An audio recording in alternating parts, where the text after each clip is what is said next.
Cara, ó, tem uma coisa interessante sobre a Bíblia, que é a linguagem que ela usa mesmo estando em 2025. Se a gente comprar uma Bíblia aqui no Brasil, que foi impressa esse ano, a gente ainda vai lidar com uma linguagem, de certa forma, arcaica, né?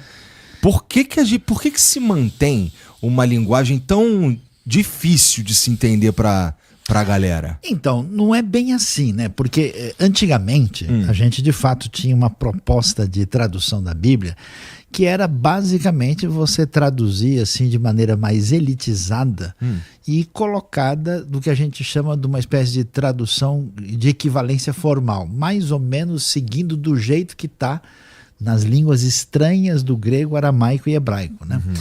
Mas hoje, para você ter uma ideia, a tradução da Bíblia em português, ela começa com um jovenzinho lá chamado João Ferreira de Almeida. O cara, ele tinha 17 anos de idade quando ele começou a mexer com isso, e ele terminou o Novo Testamento em 1681.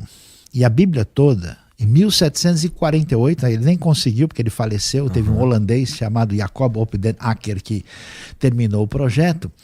E essa é a Bíblia que tem sido a base das traduções durante o tempo. Mas de, vamos dizer, uns 30 anos para cá, o pessoal percebeu que não dá para viver na naftalina o tempo todo, né? Não rola, né? A coisa é meio complicada. Então, surgiram vários projetos de colocar a Bíblia na língua das pessoas no dia de hoje. Então você tem, né? Hoje, por exemplo, eu fui o coordenador geral de um projeto chamado NVI, Nova Versão Internacional.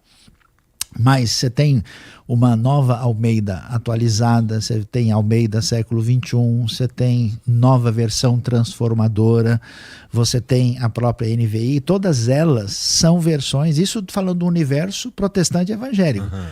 No universo católico você também tem, né, algumas traduções mais recentes numa linguagem mais palatável. A própria Bíblia, por exemplo, pastoral, uma outra que também é mais abrangente, nova tradução na linguagem de hoje. E você tem muitas versões hoje que dá para entender, porque tem umas que é mais fácil ler no hebraico do que no português. Imagina. Ainda assim, suponho que precisa se fazer um balanço entre transformar a linguagem da Bíblia em algo mais próximo das pessoas e um certo cerimonialismo na linguagem ou um respeito aos livros, né, que estão na Bíblia. Isso é uma conta que é feita de fato, Luiz? Então, você sabe que isso é um negócio muito doido. Sabe por quê? Porque assim, o cerimonialismo está mais do nosso lado do que do lado da Bíblia.